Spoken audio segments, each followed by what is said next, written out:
Welcome, everyone, to 55 and 5. Ian Riccaboni, Cary Silkin. Cary, we had a fun week last week. Yeah, there were some good ones there. There certainly was some names that even I think even the most ardent fans would know a lot about, but some, fans that are just learning about some of this historic wrestlers, some they'd recognize too. Yeah, well, hopefully you don't throw me a bunch of clunkers this week. No ghosts, please. No ghosts. Well, we'll see what we can do about that. Today, we have a man who is identified by a body part. That's your hint. Identified by a body part. And of course, before we get into the card, the rules of the game are simple. Cary and I like to talk a lot about wrestling. We'll have 5 minutes. I'll show Cary a single card from the 1955 Parkhurst Wrestling set. I'll look at the timer that's in front of me. Cary and I will discuss that card for 5 minutes, providing any history or context around the wrestler shown. Now, like Jeopardy, I don't know all the answers, so I have a safety net here in my hand that contains some information about the wrestler in the event that it stumps Cary. Now, there's no shame in stumping Cary because some of these wrestlers are quite obscure, and even after searching newspapers.com, LexisNexis, Cage Match, Tim Hornabaker's books, you can't find them. So we're going to see if it's one of the stars that we talked about last week, like Bearcat Wright, or if it's somebody who's a ghost, so to speak. We'll take it to the camera here. On top of Uncle Gunny, Captain Louis Albano. Got a nice hangman's neck breaker. And Cary, what can you tell me about Bob Langevin? What were you talking about, a body part? Yeah, so I'm going to give a shout out real quick to Greg Oliver and to Tim Hornabaker, who've written about this man. He was called $1 Million Legs Langevin.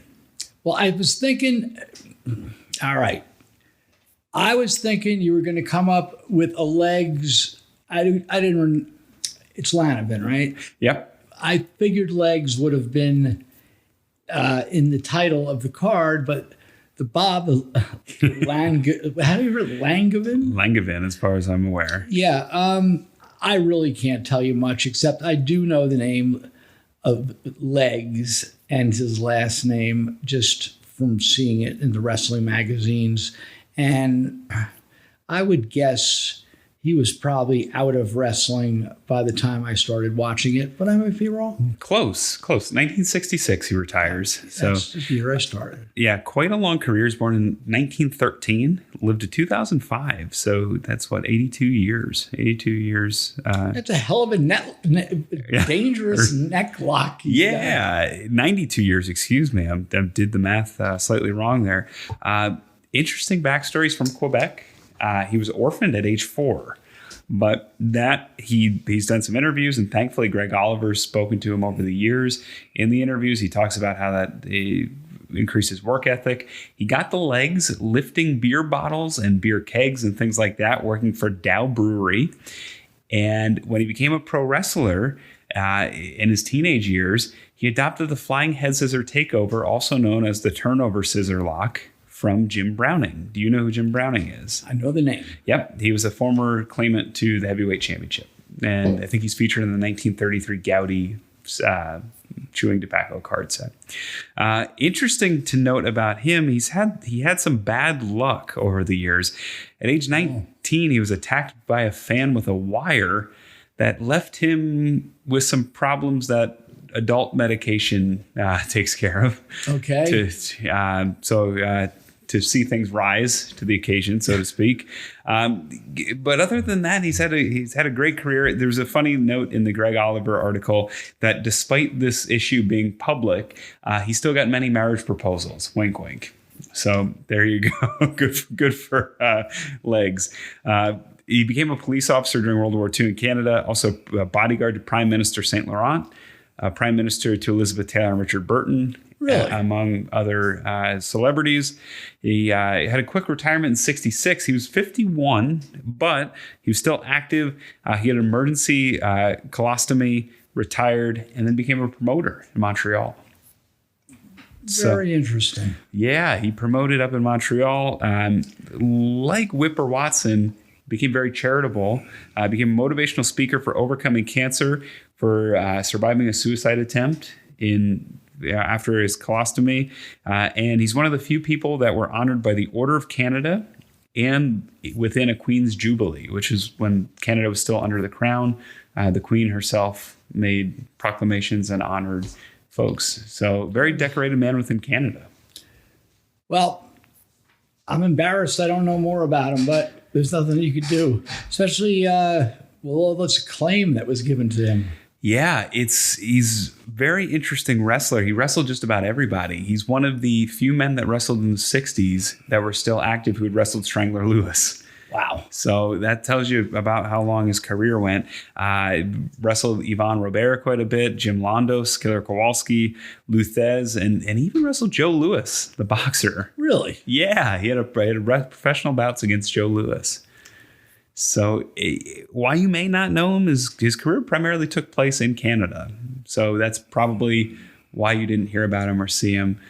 Did not have much acclaim or as much acclaim in places like Madison Square Garden or things like that. So really a Canadian hero, honored by the Canadian government several times over. Very interesting guy.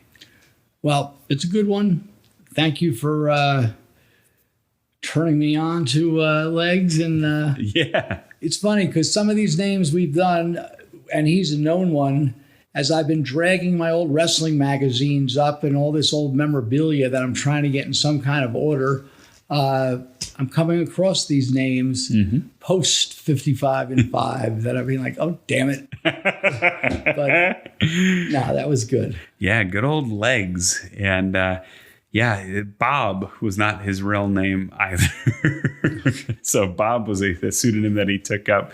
The Hangman's Neckbreaker. I don't know that many people did that at that time.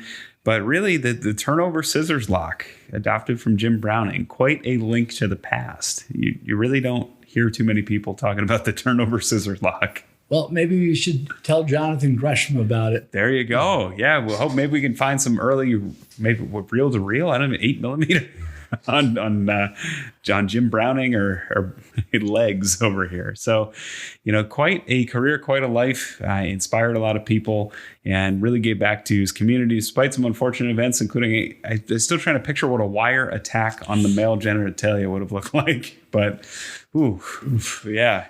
But surviving also the emergency colostomy and then going on to, promote Montreal. Pretty cool, great perseverance and pretty cool life, pretty cool career. You'll only hear about this stuff on 55 and 5. Yeah, not too many people talking about Legs anymore, and maybe they should be. They should be. Yeah. So, Cary, we had a nice one today. A nice guy with a long career. Didn't get featured much. Tomorrow, I'm going to give you a hint.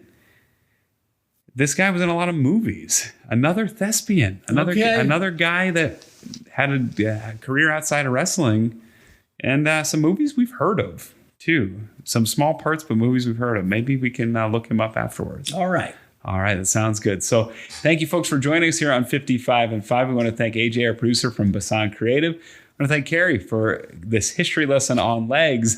We'll see you tomorrow, 8 p.m. every weekday night until we get through all 121. Right here, 55and5.com. Happy wrestling, everybody.